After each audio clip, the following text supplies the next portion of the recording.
জমিনের উপরে সিনা ফুলিয়ে কখনো হাঁটবেন না। যত বড়ই ক্ষমতার মালিক হন, জমিনে মাথা ঝুঁকিয়ে ঝুঁকিয়ে হাঁটবেন। আমার নবী যখন হাঁটতেন, শামাইলে তিরমিজির মধ্যে আছে, মনে হতো কেউ যেন পাহাড় থেকে নামতেছে। আমার নবী, আমার নবীকে জিজ্ঞেস করা হয়েছে আপনি কিভাবে খান? নবীজি ইরশাদ করছেন, আনা আকুলু কামা ইয়াকুলুল আব্দু, আমি ওভাবে খাই যেভাবে গোলাম খায়। হয়তো উসমান যুন নুরাইনের কাছে আমার নবীজি একবার এক মানুষকে পাঠিয়েছেন, গরিব মানুষকে, বলো আমি বলছি কিছু দেওয়ার জন্য। ওই লোক এসে দেখে যে হযরত উসমান রাদিয়াল্লাহু তাআলা আনহু পিঁপড়ার মুখ থেকে খাবার তুলে তুলে আলাদা করছে। তো উনি বলছেন ইনি পিঁপড়া থেকে খানা নিচ্ছে, আমাকে কি দিবে?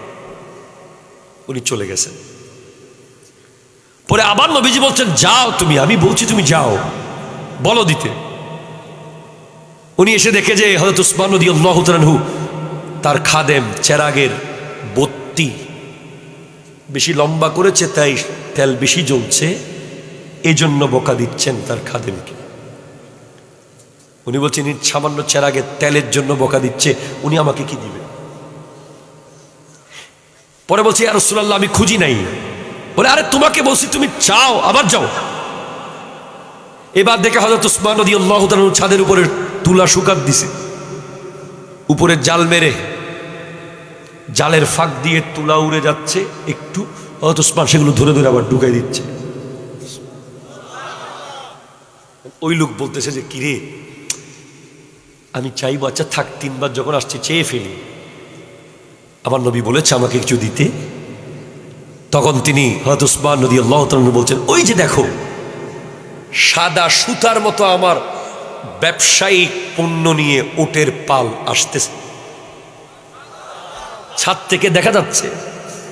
বলে ওখানে সবচেয়ে বড় ওট যেটা সামনে আছে, এটার মাথার উপরে যত বোঝা আছে গায়ের উপরে, সমস্ত মাল সহ ওটটা তুমি নিয়ে যাও।